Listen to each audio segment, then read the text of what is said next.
തിരുവനന്തപുരം നഗരത്തിന്റെ സൗന്ദര്യ കാഴ്ചകൾക്ക് മാറ്റുകൂട്ടാൻ ആർട്ടേരിയ മൂന്നാം ഘട്ടം ഒരുങ്ങുന്നു.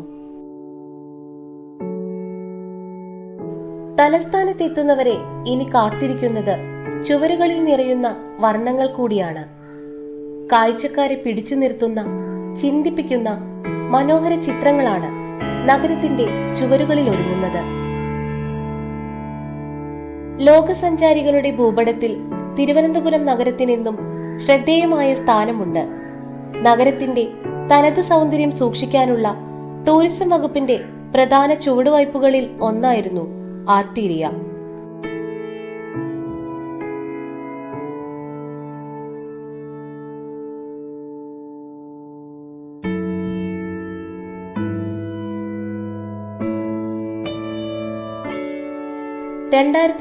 ൽ ജില്ലാ കളക്ടറായിരുന്ന ബിജു പ്രഭാകരന്റെ നേതൃത്വത്തിലാണ് ആർട്ടീരിയ പദ്ധതിക്ക് തുടക്കം കുറിക്കുന്നത്. 5 വർഷം മുൻപ് ആരംഭിച്ച ഈ ചുവർചിത്ര പദ്ധതിയാണ് ഇന്നത്തെ തലസ്ഥാന മുഖത്തിന് ഭംഗി കൂട്ടിക്കൊണ്ടിരിക്കുന്നത്.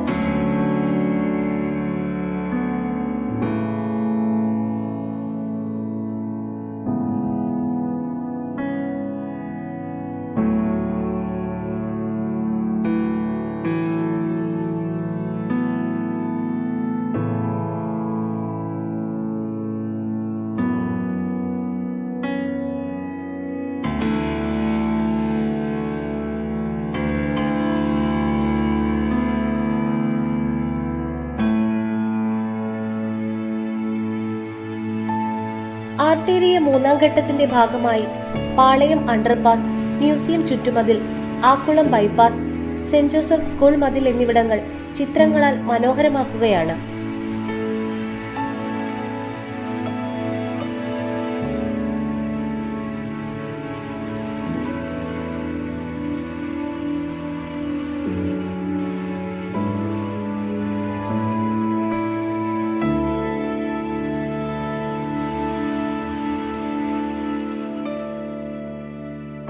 ഓരോ ചിത്രകാരനും തങ്ങളുടെ ഭാവനയ്ക്കനുസരിച്ചുള്ള ചിത്രങ്ങളാൽ ജില്ലയിലെ ഓരോ കോണുകളിലെയും ചുവരുകളിൽ പുതുവസന്തം തീർക്കുകയാണ്.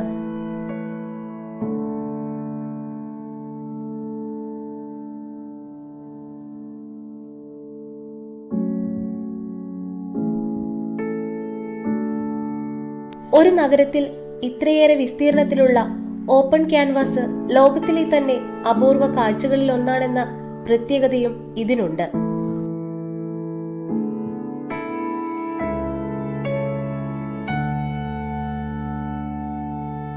പാളയം അണ്ടർപാസിനടുത്തായി ചന്ദ്രശേഖരൻ നായർ സ്റ്റേഡിയം സ്ഥിതി ചെയ്യുന്നതിനാൽ സ്പോർട്സിന് മുൻതൂക്കം നൽകിയാണ് ഇവിടെ പെയിന്റിംഗ് ഒരുക്കിയിരിക്കുന്നത്.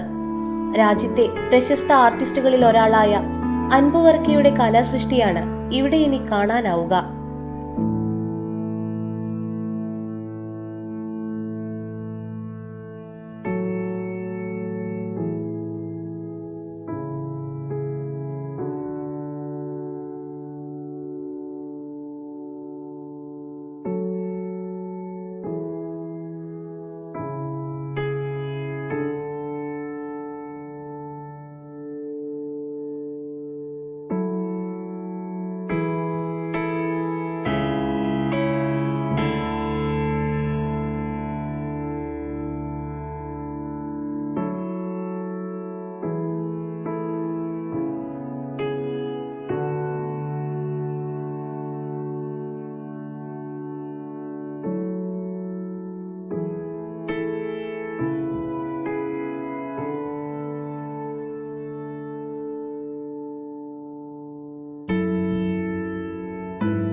ആക്കുളത്ത് ഏകദേശം 900 അടി നീളമുള്ള ചുമരിൽ തെളിയുന്നത് ഒരു ചരിത്രകഥയാണ്.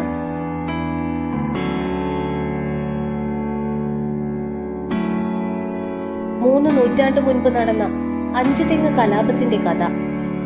ഒരു പക്ഷേ ആർട്ടേരിയയിൽ ഏറ്റവും അധികം ശ്രദ്ധേയമായി മാറാൻ പോകുന്നതും കഥ പറയുന്ന ഈ ചുവരാകാം. ബ്രിട്ടീഷ് ആധിപത്യത്തിനെതിരെ ഇന്ത്യയിൽ നടന്ന ആദ്യത്തെ ആസൂത്രിത സായുധ കലാപമായാണ് അഞ്ചുതെങ്ങ് കലാപം വിശേഷിപ്പിക്കപ്പെടുന്നത്.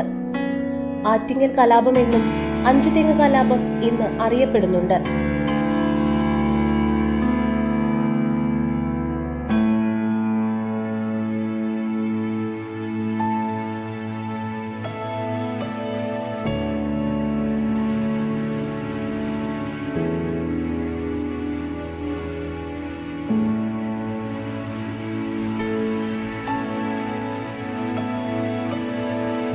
മലഞ്ചരക്ക് കച്ചവടത്തിനായി തിരുവിതാംകൂറിലെത്തിയ ഇംഗ്ലീഷ് ഈസ്റ്റ് ഇന്ത്യ കമ്പനിയുടെ അടിച്ചമർത്തലുകൾക്കെതിരെ തദ്ദേശവാസികൾ കലാപം നടത്തിയത് 1721 ഏപ്രിൽ 15-നായിരുന്നു.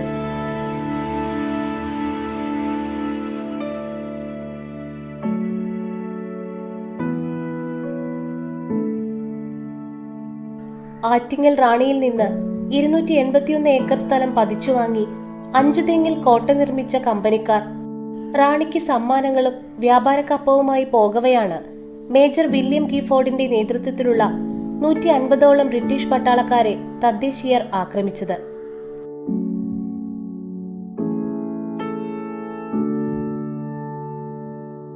മേജർ ഗീഫോർഡ് ഉൾപ്പെടെ 140 പട്ടാളക്കാർ ആ കലാപത്തിൽ കൊല്ലപ്പെട്ടു. മൃതദേഹങ്ങൾ നാട്ടുകാർ വാമനപുരം നദിയിലേക്ക് വലിച്ചെറിഞ്ഞെന്നാണ് ചരിത്രം പറയുന്നത്.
മ്യൂസിയം ചുവരുകളിൽ കുട്ടികളെ കാത്തിരിക്കുന്നത് വർണ്ണങ്ങളുടെ ഒരു കാഴ്ച തന്നെയാണ്.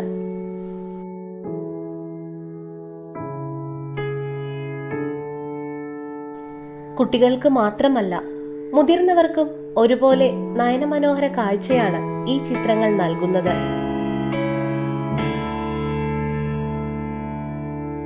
നഗരത്തിന്റെ മുഖവുര മാറ്റുന്നതിൽ ചിത്രകലകൾ വഹിക്കുന്ന പങ്ക് ചെറുതല്ല. നഗരത്തിലെത്തുന്നവർക്ക് കണ്ണിന് കുളിർമ നൽകാനും ഇതിനാകുന്നുണ്ട്. അനാവശ്യ എഴുത്തുകളോ പരസ്യങ്ങളോ പോസ്റ്ററുകളോ ഇല്ലാതെ ചുവരുകളെ മനോഹരമാക്കുന്ന പദ്ധതി തലസ്ഥാനത്തേക്ക് കൂടുതൽ പേരെ ആകർഷിക്കും.